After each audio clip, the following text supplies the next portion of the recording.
There are some discussions online, really about Bitcoin versus gold, and I think people need to differentiate between them really as investment options.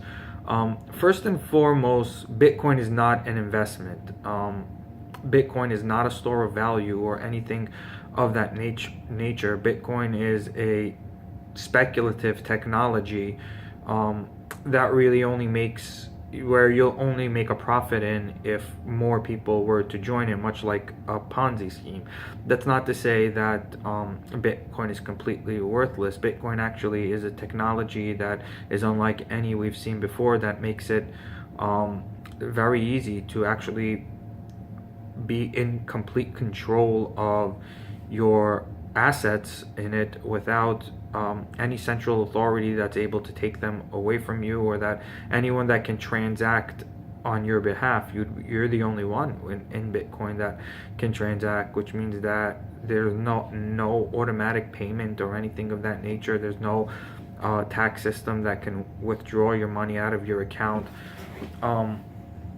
But Bitcoin in and of itself is a speculation that people are making. The price that you see attached to it is just speculation. Nobody knows what it will be worth in the long run. We're starting to see a trend. It looks like when it gets anywhere near $1,000, that's when a lot of people decide to sell and take profits.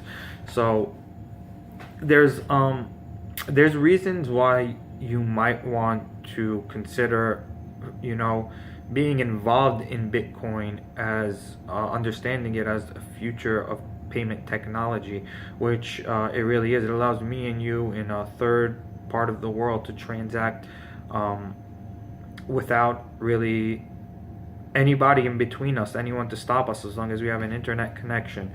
When you think about sending money from here to let's say India, you have to think about how many parties are really involved in that. The United States government is involved in that. The Federal Reserve is involved in that.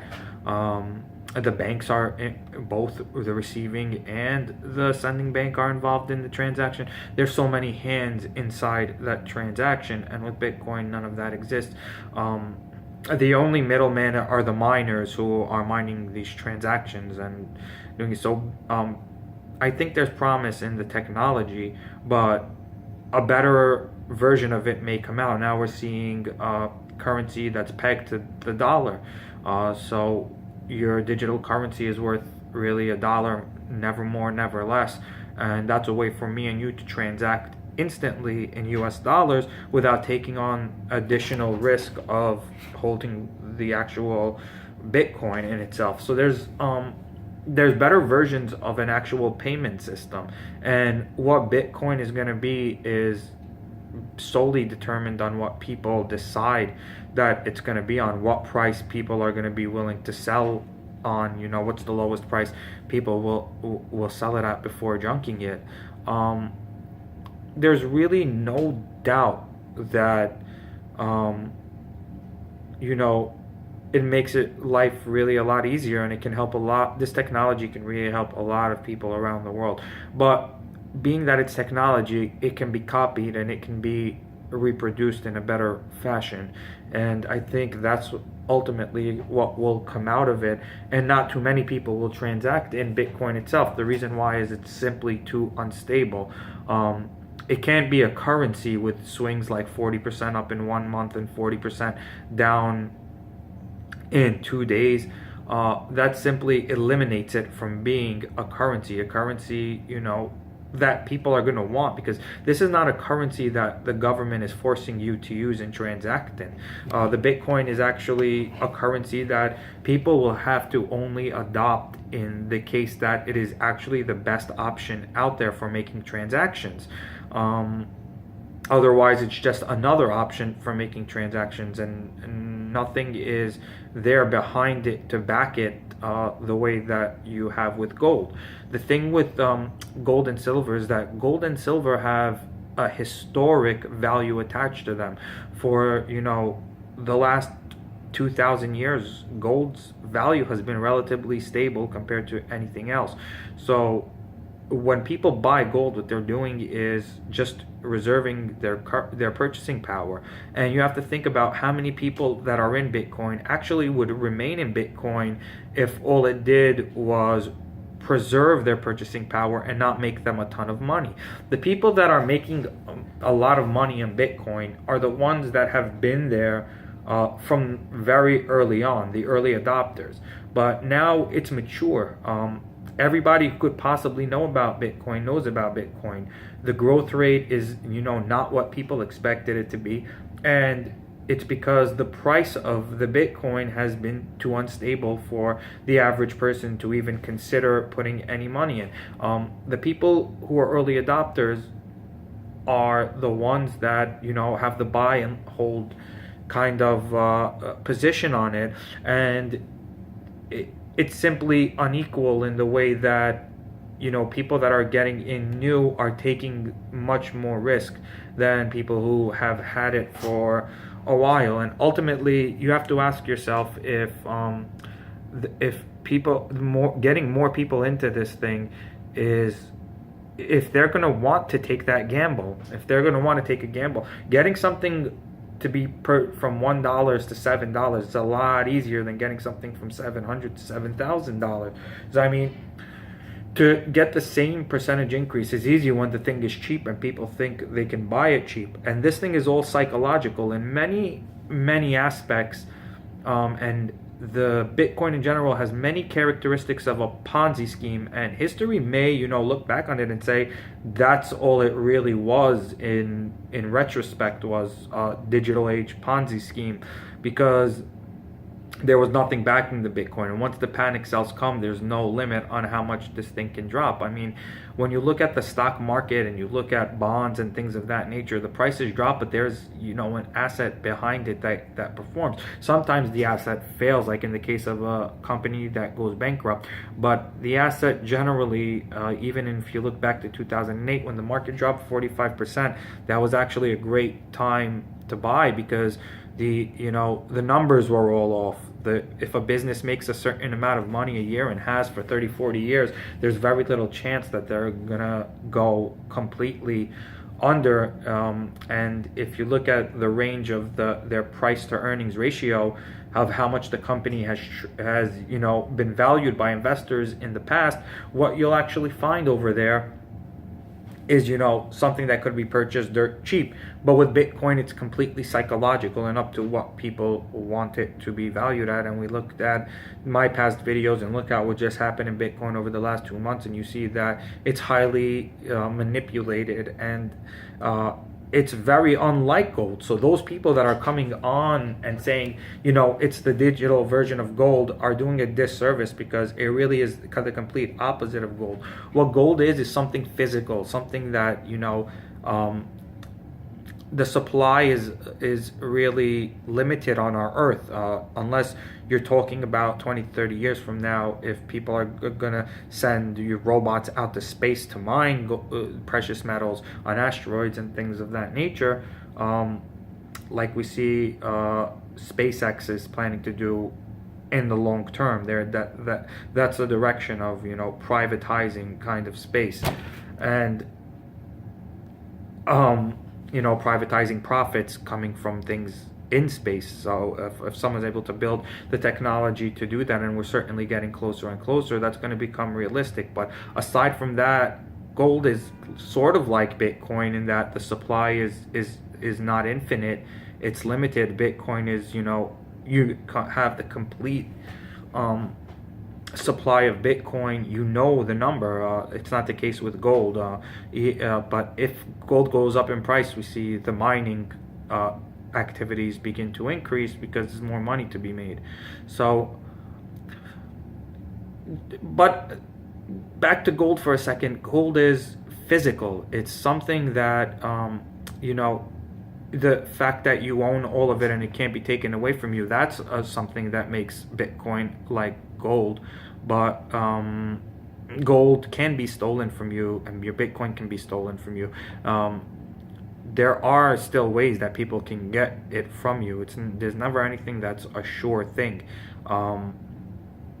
So if you're going to look over generations, gold has been a way to keep your money safe. It's one of the most conservative ways. Regardless of what the price is doing today, you have to look at it over the long run. You can't look at it as today. And the thing with Bitcoin is, what's going on with gold is people have 500 ounces of gold. From today to tomorrow would make the same amount as somebody who purchased 500 ounces of gold today.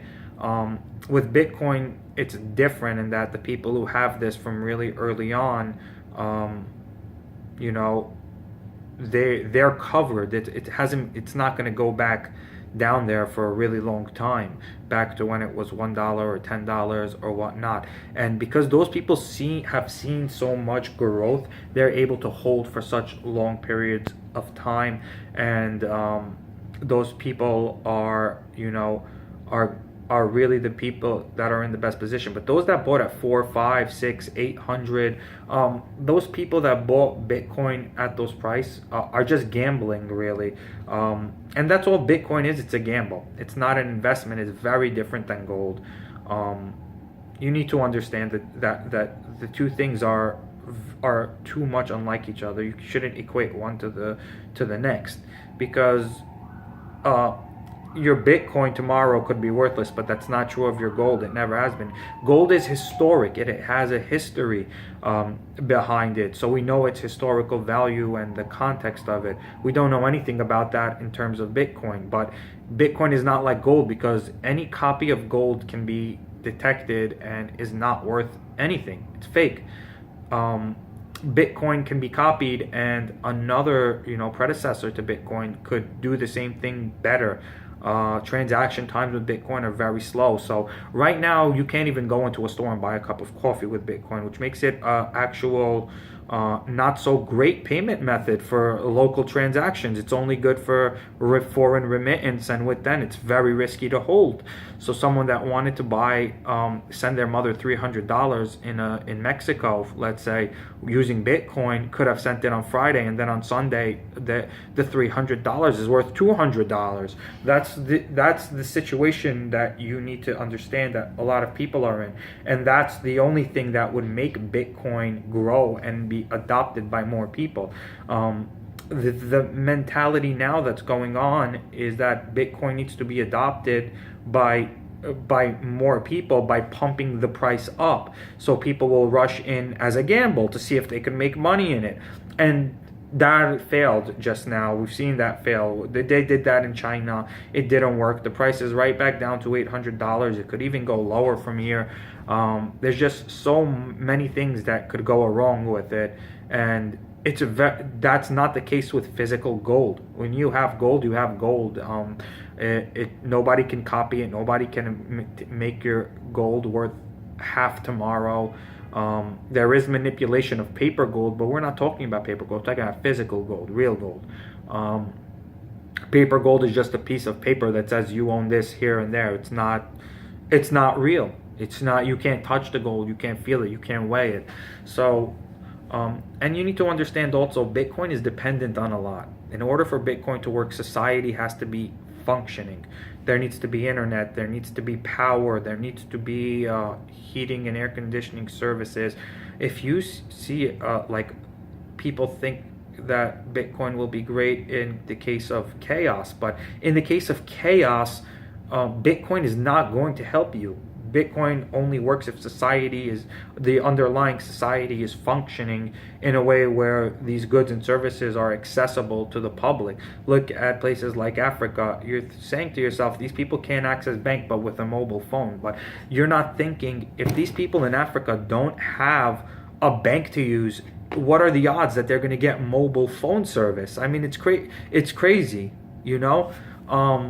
Some people can get it down there, but it's not everybody. And the ones that are completely impoverished, a cell phone costs a lot of money in those type of countries. The service costs a lot of money. The internet costs a lot of money. You take those things for granted because you live in a developed nation where these things in your lifetime have never been at risk. You've never risked not being without electric. You've never risked not being without steam. But these companies will not go out of business, these electrical companies and these gas companies, unless there's real chaos that ensues. And if that's the case, you're not going to be using Bitcoin if you can't charge your cell phone. So the two are very different from each other. And if you're comparing one to the next, you need to know that there's no either or here. These are two very different things. One is a digital asset, and the other one is, in case you don't have access to digital assets, a real asset. It's like land. Physical land is the same thing, like gold. You buy it to preserve its value over the long term, even if the price tomorrow goes up or down. So make sure you understand the differences, and you don't just think that, well, gold and Bitcoin, if one goes up, the other will go up. If one goes down, the other will go down. It's the digital version of gold. It's not true. It's the digital version of Bitcoin. It's not the digital version of gold. You know, there are some discussions online really about Bitcoin versus gold. And I think people need to differentiate between them really as investment options. First and foremost, Bitcoin is not an investment. Bitcoin is not a store of value or anything of that nature. Bitcoin is a speculative technology that really only makes, where you'll only make a profit in if more people were to join in, much like a Ponzi scheme. That's not to say that Bitcoin is completely worthless. Bitcoin actually is a technology that is unlike any we've seen before, that makes it very easy to actually be in complete control of your assets in it without any central authority that's able to take them away from you, or that anyone that can transact on when a lot of people decide to sell and take profits. So there's reasons why you might want to consider, you know, being involved in Bitcoin as understanding it as a future of payment technology, which it really is. It allows me and you in a third part of the world to transact without really anybody in between us, anyone to stop us, as long as we have an internet connection on your behalf. You're the only one in Bitcoin that can transact, which means that there's no automatic payment or anything of that nature. There's no tax system that can withdraw your money out of your account. But Bitcoin in and of itself is a speculation that people are making. The price that you see attached to it is just speculation. Nobody knows what it will be worth in the long run. We're starting to see a trend, you know. It looks like when it gets anywhere near $1,000, that's, you know, when you think about sending money from here to let's say India, you have to think about how many parties are really involved in that. The United States government is involved in that. The Federal Reserve is involved in that. The banks are both the receiving and the sending bank are involved in the transaction. There's so many hands inside that transaction, and with Bitcoin, none of that exists. The only middlemen are the miners who are mining these transactions and doing so.